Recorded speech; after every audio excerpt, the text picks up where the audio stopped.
Hello guys, welcome two DJ science study. आज हम आपके लिए प्रश्नों की बहुत ही महत्वपूर्ण श्रृंखला लेकर आए हैं जो आपके एसएससी, जीडी, यूपीएसआई और यूपी ट्रिपल एससी के पॉइंट ऑफ व्यू से बहुत ही महत्वपूर्ण हैं। ठीक है, जो बच्चे यूपीएसआई, यूपी ट्रिपल एससी और एसएससी जीडी की तैयारी करते हैं वे सब हमारे साथ जल्द से जल्द जुड़े, क्योंकि ये सेशन आपके लिए बहुत ही इम्पॉर्टेंट होने वाला है। ठीक है, आगे बढ़ेंगे। क्वेश्चन नंबर फर्स्ट आपके स्क्रीन पे आ चुका है। कह रहा है कि लोकसभा चुनावों के लिए उम्मीदवार बनने की न्यूनतम आयु सीमा कितनी होती है? 20 वर्ष, 30 वर्ष, 25 वर्ष या 18 वर्ष? तो दोस्तों, इसका जो सही आंसर हो जाएगा आपका ऑप्शन नंबर सी हो जाएगा, 25 वर्ष। लोकसभा चुनावों के लिए उम्मीदवार की न्यूनतम आयु सीमा 25 वर्ष होती है। लोकसभा के सदस्यों का चुनाव जनता द्वारा प्रत्यक्ष रूप से एकल सदस्य भौगोलिक प्रदेश निर्वाचन क्षेत्रों से होता है। लोकसभा के सदस्य जो है भारत के नागरिक होने चाहिए, वह लाभ के पद पर नहीं होने चाहिए। लोकसभा के सदस्य 5 वर्ष के लिए चुने जाते हैं, लेकिन विघटन की स्थिति में उनका चुनाव कार्यकाल के रूप में भी समाप्त किया जा सकता है। कार्यकाल के पूर्व भी समाप्त किया जा सकता है, माफ कीजिएगा। ठीक है, वर्तमान में आपके लोकसभा के जो अध्यक्ष हैं उनका नाम है ओम बिरला। ओम बिरला। ठीक है, इसके अलावा आपके एग्ज़ाम के पॉइंट ऑफ व्यू से जो क्वेश्चन आपके इंपॉर्टेंट पूछे जाते हैं दोस्तों, उसमें आपका पूछता है कि जो है आपका संसद कौन से आर्टिकल में है, आपका राज्यसभा कौन से आर्टिकल में है और आपका लोकसभा कौन से आर्टिकल में है। तो सबसे पहले आप जान लीजिए, आपका जो संसद होता है ये आर्टिकल नंबर 79 में होता है। ठीक है, और उसके बाद आपका आता है उच्च सदन, जिसको आप राज्यसभा कहते हैं। राज्यसभा आपका आर्टिकल नंबर 18 में आता है। और उसके बाद आपका आता है लोकसभा, जिसको आप निम्न सदन भी कहते हैं, और लोकसभा आपका आर्टिकल नंबर 81 में आता है। तो इसको मैं ऐसे याद रख सकते हैं, SRL 79, 80 और 81। ये तीनों आर्टिकल आपके एग्जाम के पॉइंट ऑफ व्यू से बहुत ही महत्वपूर्ण है और कई बार पूछे जाते हैं। ठीक है, आगे बढ़ेंगे। ये आपका पार्लियामेंट का एक फ़ोटो है, इंडियन पार्लियामेंट, जो हमने आपको दिखाने की कोशिश की है।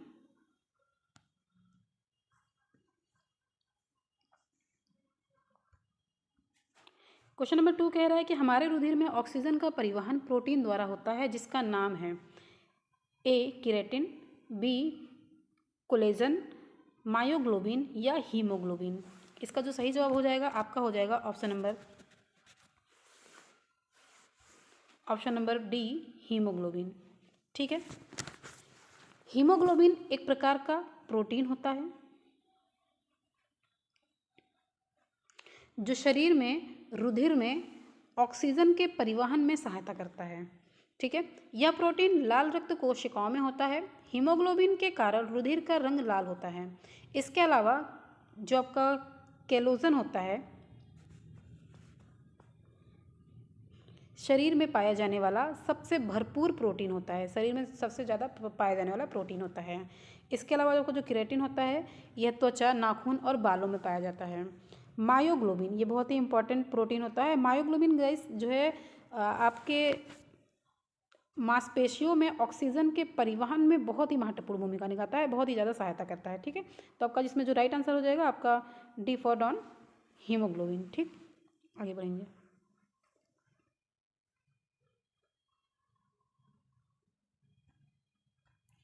प्रत्यक्ष कार्यवाही दिवस मनाया गया था। कह रहा है कि प्रत्यक्ष कार्यवाही दिवस किसके द्वारा मनाया गया था? सिख लीग द्वारा, हिंदू लीग द्वारा, मुस्लिम लीग द्वारा या ई लीग द्वारा? इसका जो राइट आंसर आपका हो जाएगा वो आपका ऑप्शन नंबर सी होगा, मुस्लिम लीग द्वारा। ठीक है,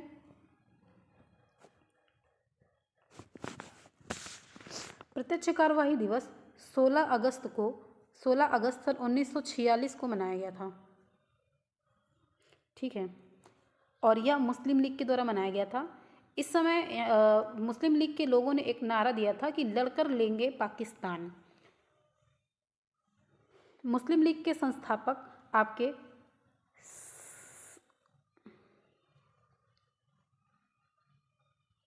सलीमुल्लाह थे।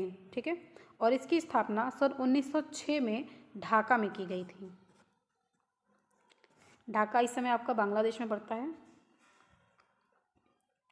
क्वेश्चन नंबर 4 आपका आ चुका है। ठीक है। कह रहा है सविनय अवज्ञा आंदोलन का मुख्य उद्देश्य क्या था? नमक कर के विरुद्ध, गोलमेज सम्मेलन के विरुद्ध, वेस्टर्न चर्चिल का प्रगतिवादी उपगम या विदेशी वस्तुओं का बहिष्कार।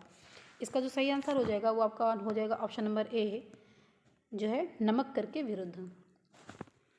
महात्मा गांधी ने 12 मार्च सन 1930 को ऐतिहासिक नमक सत्याग्रह शुरू किया था। उन्होंने 12 मार्च को साबरमती आश्रम में अपने 78 समर्थकों के साथ दांडी यात्रा प्रारंभ की थी और 24 दिन की यात्रा करके 5 अप्रैल को वो दांडी पहुँचे और 6 अप्रैल को उन्होंने नमक कानून तोड़ा और उसके पश्चात सविनय अवज्ञा आंदोलन पूरे देश में शुरू किया। ठीक है। इसके अलावा इसका जो ऑप्शन नंबर बी, ये बहुत अच्छा ऑप्शन है, गोलमेज सम्मेलन। दोस्तों इसमें याद रखने वाली बात यह है कि गोलमेज सम्मेलन जो है आपका, इसमें महात्मा गांधी ने दूसरे गोलमेज सम्मेलन में भाग लिया था। ठीक है। और जो है तीनों गोलमेज सम्मेलन में भाग लेने वाले B.R. अम्बेडकर जी थे। ठीक है। B.R. अम्बेडकर एकमात्र भारतीय थे जिन्होंने तीनों गोलमेज सम्मेलन में पार्टिसिपेट किया था। और आपसे हमेशा पूछता है कि निम्न में से किस गोलमेज सम्मेलन में महात्मा गांधी जी ने भाग लिया था, तो आपका हो जाएगा दूसरा गोलमेज सम्मेलन।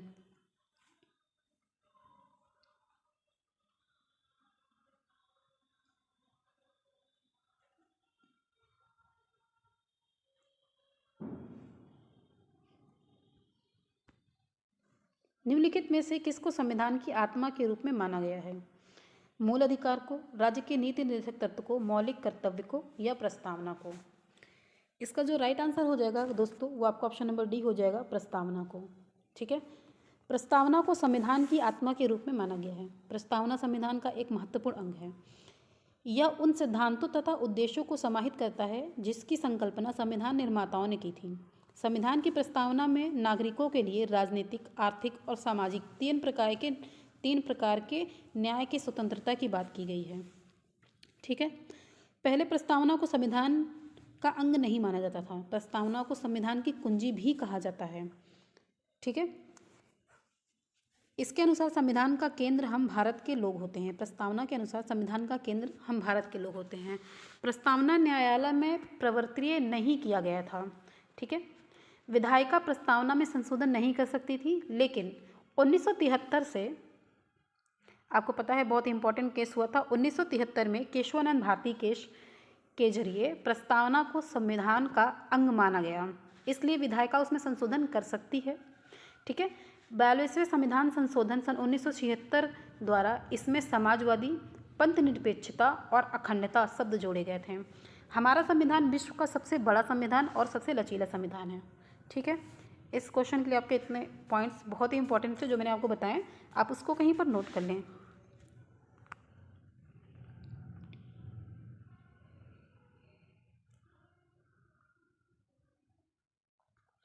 सतपथ ब्राह्मण और तैत्तिरीय ब्राह्मण मूल पाठ हैं। कह रहा है कि सतपथ ब्राह्मण और तैत्तिरीय ब्राह्मण के एक्स के ब्राह्मण मूल पाठ हैं। यजुर्वेद के, सामवेद के, अथर्ववेद के या ऋग्वेद के?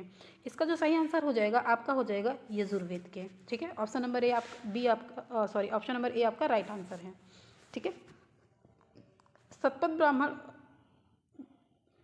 यजुर्वेद में आपके सतपथ ब्राह्मण भी आता है। ठीक है। तैत्तिरीय ब्राह्मण भी आता है और इसके अलावा एक और महत्वपूर्ण हो जाता है जिसको कहते हैं मैत्रायणी। ठीक है।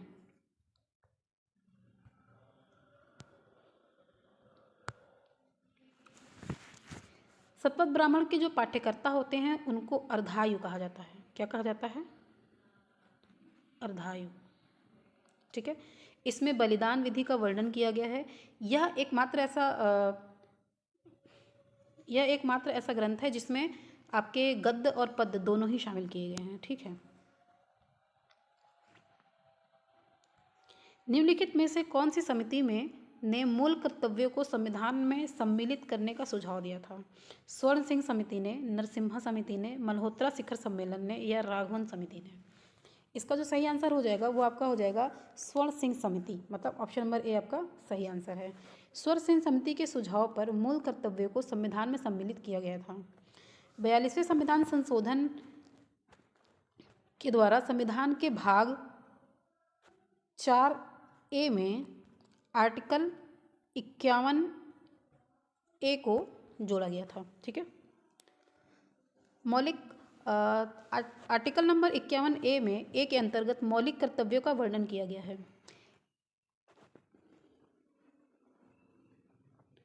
इसे रूस आपके जो है मौलिक कर्तव्य को रूस के संविधान से लिया गया है। वर्तमान में मौलिक कर्तव्य 11 हैं कुल हमारे। ठीक है, 42वें संविधान संशोधन सन 1976 द्वारा 1976 द्वारा केवल 10 मूल संविधान को जो है आपके मूल कर्तव्य को संविधान में जोड़ा गया था, लेकिन 11वां मूल कर्तव्य आपका 86वें संविधान संशोधन सन 2002 के द्वारा जोड़ा गया है।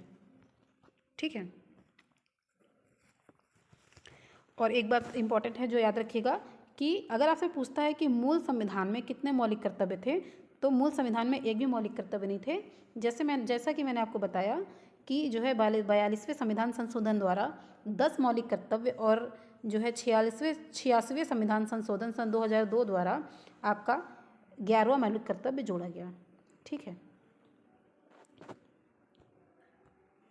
नेपाल भूकंप त्रासदी के दौरान भारत सरकार द्वारा संचालित किए गए बचाव कार्यों का कौन सा नाम दिया गया था?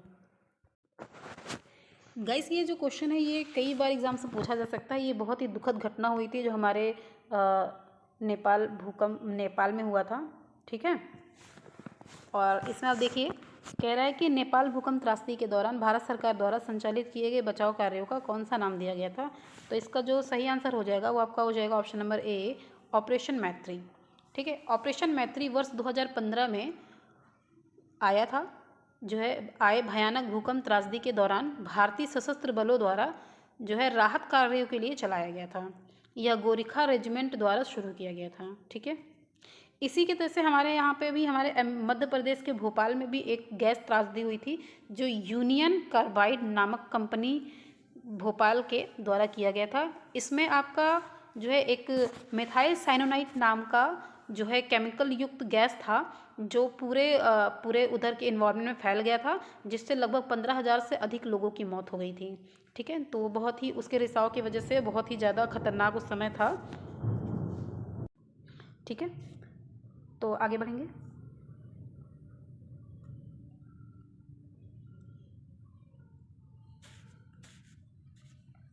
ये आपका भोपाल गैस त्रासदी का एक प्रतिमा है जो आपको हमने दिखाने की कोशिश की हुई है।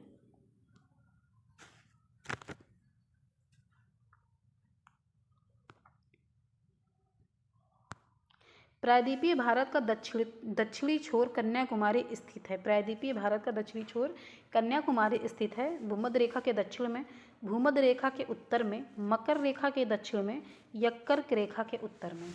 ठीक है, इसका सही आंसर बताएंगे।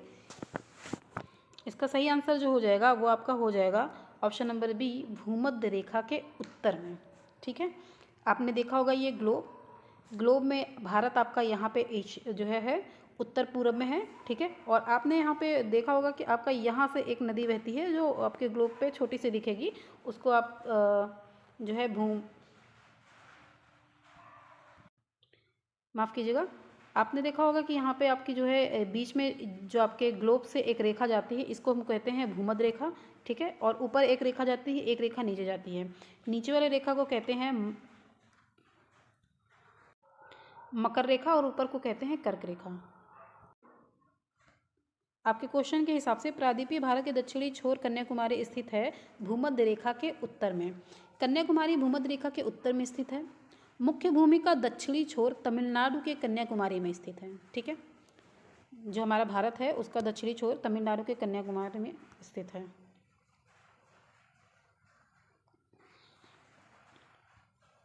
तमिलनाडु आपके यहाँ पर है। ठीक है, और एकदम दक्षिणी छोर है, यहीं पे आपका पड़ता है कन्याकुमारी। ठीक है, भूमध्य रेखा के उत्तर में तथा कर्क रेखा के दक्षिण में स्थित, मैंने आपको बताया था कि आपके ग्लोब में जो है बीच से जो रेखा जाती है इसको भूमध्य रेखा कहते हैं, और नीचे वाली रेखा को मकर और ऊपर वाली रेखा को कर्क रेखा कहते हैं।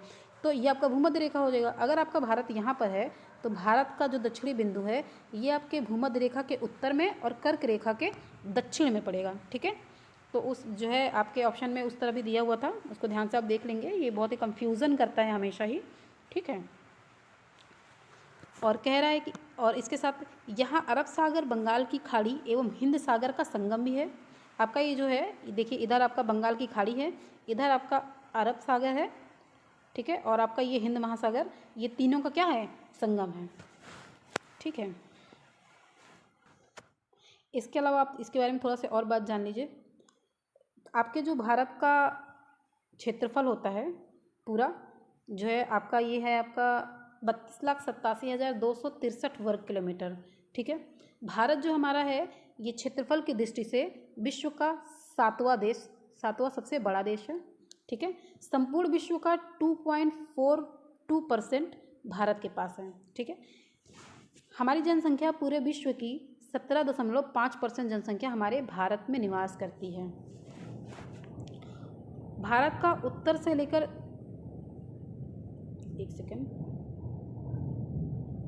भारत का उत्तर से लेकर दक्षिण तक की जो दूरी है वे आपकी है 3214 किलोमीटर,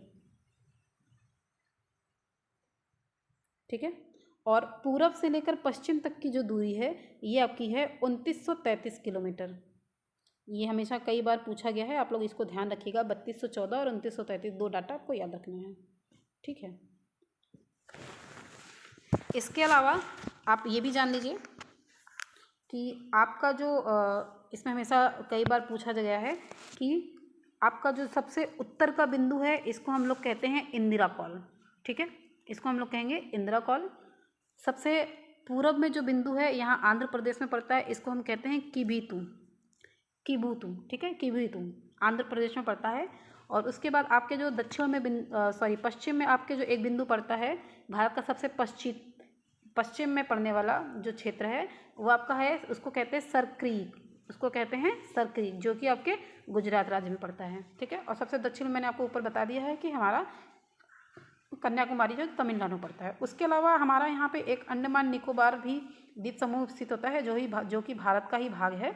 तो जो है वो हमारे भूमि का हमारे भारत का सबसे दक्षिणतम बिंदु होता है, उसको हम लोग कहते हैं इंदिरा पॉइंट, जो कि निकोबार द्वीप समूह में स्थित है, ठीक है। तो ये कुछ महत्वपूर्ण जानकारियाँ थी आपके जो है इंडिया से रिलेटेड, जो कि मैंने आपको इसीलिए मैप के माध्यम से समझा दिया। क्वेश्चन नंबर 10 आज का लास्ट क्वेश्चन है, वह कौन सा स्थान है जहां अंतिम मुगल सम्राट बहादुर शाह जफर की मृत्यु हुई थी? दिल्ली, रंगून, ग्वालियर या आगरा? दोस्तों इसका जो राइट आंसर हो जाएगा वो आपका हो जाएगा रंगून में, ठीक है।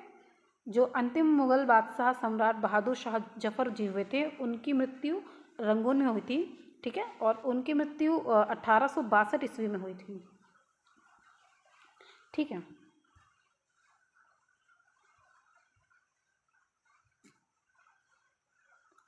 क्वेश्चन नंबर 11 आपकी स्क्रीन पर है, कह रहा है कि केंद्र सरकार के विकास व्यय में शामिल नहीं है। इसका आंसर आप लोग हमें बताएंगे, ठीक है। आप हमें कमेंट बॉक्स में इसका आंसर बताएंगे, क्योंकि हम जानना चाहते हैं कि हमारे विद्यार्थी हमें कितना रिस्पांस देते हैं, ठीक। उसके अलावा गाइस आज के लिए इतना ही। ये महत्वपूर्ण सेशन जो आपके लिए हम लाए हैं इसको आप ज़रूर से देखिएगा और अपने दोस्तों के साथ शेयर करिए, ठीक है। ये तमाम एसएससी, रेलवे वगैरह में आने वाले महत्वपूर्ण क्वेश्चंस हैं जो बार बार पूछे जाते हैं, और हम आपसे हमेशा लगातार आपको इस तरह के महत्वपूर्ण श्रृंखला आपको क्वेश्चनों की देते रहेंगे बस। और वीडियो के लास्ट में हम आपसे यही कहेंगे कि आप हमारे चैनल को लाइक और सब्सक्राइब करना बिल्कुल ना भूलें, ज़रूर से करें। Thank you guys, thank you so much.